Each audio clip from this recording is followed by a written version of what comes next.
Untuk sekarang kita akan membahas mengenai kriminologi. Kriminologi adalah studi ilmiah tentang kejahatan, pelaku kejahatan, dan sistem peradilan pidana. Disiplin ini mencakup analisis tentang penyebab, pencegahan, pengendalian, dan tanggapan terhadap kejahatan di masyarakat.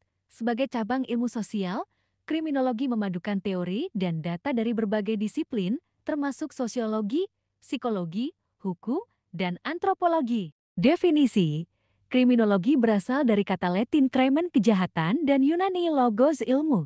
Secara harfiah, kriminologi berarti ilmu tentang kejahatan. Ruang lingkup pertama, kejahatan meliputi berbagai tindakan yang melanggar hukum pidana. Kedua, pelaku kejahatan menganalisis motif, karakteristik, dan profil pelaku. Ketiga, korban studi tentang dampak kejahatan terhadap korban. Keempat, sistem peradilan pidana termasuk kepolisian, pengadilan, dan lembaga pemasyarakatan. Kelima, pencegahan kejahatan, strategi dan kebijakan untuk mengurangi tingkat kejahatan.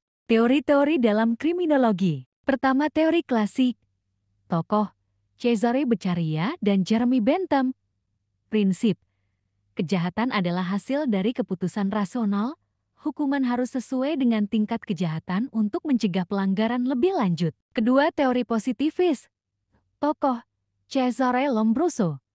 Prinsip: kejahatan disebabkan oleh faktor biologis, psikologis, atau sosial di luar kendali individu. Ketiga, teori strain. Tokoh Robert K. Merton.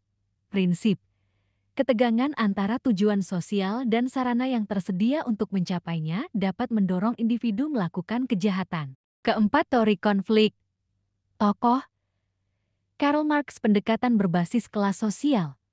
Prinsip: kejahatan adalah hasil dari konflik antara kelompok yang memiliki kekuasaan dan yang tidak memilikinya. Kelima, teori belajar sosial. Tokoh Edwin Harry Sutherland.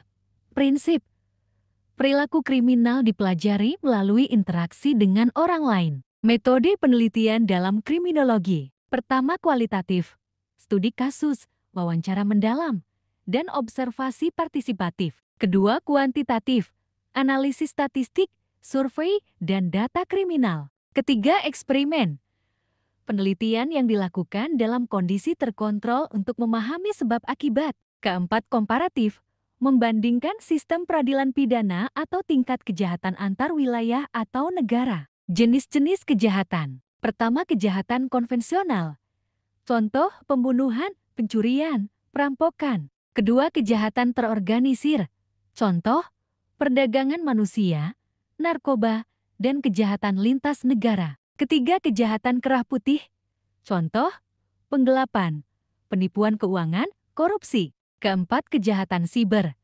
Contoh, peretasan, penipuan online, pencurian data. Kelima, kejahatan lingkungan. Contoh, penebangan hutan ilegal, pencemaran lingkungan. Jika konten ini bermanfaat, jangan lupa share konten ini kepada semua orang agar mengetahui mengenai hukum.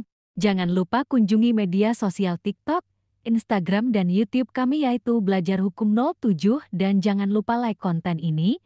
Jika ada pertanyaan atau pembahasan mengenai hukum lainnya, silakan komen pada kolom komentar.